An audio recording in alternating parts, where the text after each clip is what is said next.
मेरा मकसद हॉस्पिटल को तबाह करना नहीं है, हरगिज़ नहीं। ठीक है, लेकिन याद रखना, तुम जहाँ कहीं भी होगे मैं तुम्हारे साथ हूँ और मेरे लिए यही काफी है। Thank you Hurain. तुम्हें नहीं छोड़ूंगी मैं। जैसा मैंने कहा, खबरदार।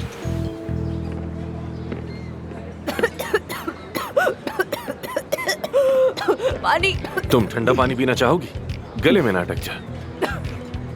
एफसुन साहिबा के लिए मेरी तरफ से एक ठंडा पानी। ये क्या किया है तुमने? कॉन्फिडेंस बढ़ाया उसका। चुप रहो तुम।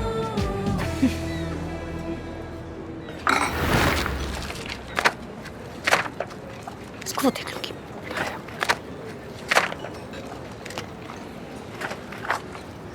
टीम इकट्ठी करना एक अच्छा कदम था।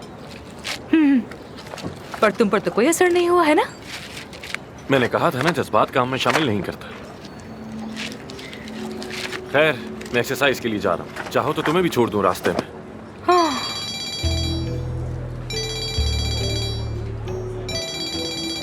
अली बचाकची अब शायद खत्म ना होने वाले सवाल पूछेगा। खैर, मैं चलता हूँ, तुम्हारी बातें तो बहुत लंबी होंगी। क्या मसला है तुम्हारे साथ? क्यों कॉल